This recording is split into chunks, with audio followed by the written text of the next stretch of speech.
শহীদ জিয়াকে একটা সময় আমরা সার্কের স্বপ্নদ্রষ্টা বলতাম, মনে আছে আপনাদের? এই সার্কের যে সুদূর দৃষ্টি সম্পন্ন তার যে চিন্তা ভাবনা, আজকে দেখুন সার্ক ফেল করে গেছে। কারণ হচ্ছে কিছু রাষ্ট্র এই সার্ককে আর সামনে আগাতে দিল না।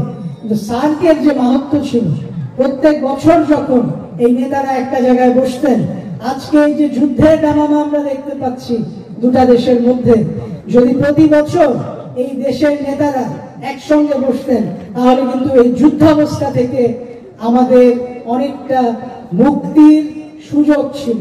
প্রেসিডেন্ট জিয়া বিশ্বাস করতেন, what could be achieved sitting across the table cannot be achieved in war.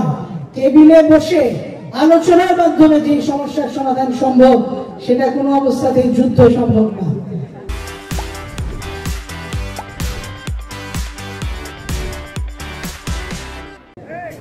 আপনার ইরাকের প্রেসিডেন্ট সাদ্দাম হোসেন, যখন আপনাদের নেতা ব্যারিস্টার জমিরুদ্দিন সরকার ইরাকে গিয়েছিলেন, ইরান ইরাক যুদ্ধ তখন চলছেন, শহীদ জিয়া শহীদ হয়ে গেছেন।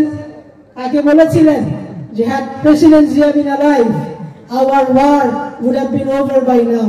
অর্থাৎ শহীদ জিয়া যদি বেঁচে থাকতো, প্রেসিডেন্ট জিয়া যদি বেঁচে থাকতো, তাহলে ইরান ইরাকের যে যুদ্ধ এখন হচ্ছে, এই যুদ্ধ হয়তো বন্ধ হয়ে যেত।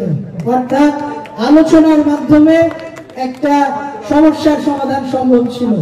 আপনারা আজকে যে কাউন্সিল করেছেন, আপনাদের এটার জন্য যে প্রস্তুতি ছিল, সেটার জন্য আপনাদেরকে ধন্যবাদ।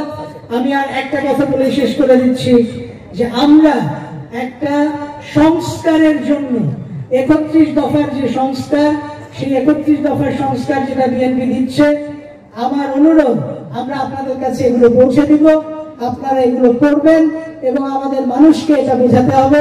আজকে দেশের সংস্কারের নামে বিভিন্ন রকম কমিশন হচ্ছে এবং এই কমিশনগুলো সংস্কারের বিভিন্ন রকম আপনার রেকমেন্ডেশন কিংবা তারা বিভিন্ন আলোচনার যে বিষয়বস্তুগুলো দিচ্ছে, আমাদের 31 দফায় যা আছে তার বাইরে এখন পর্যন্ত কিছু দিতে পারেনি।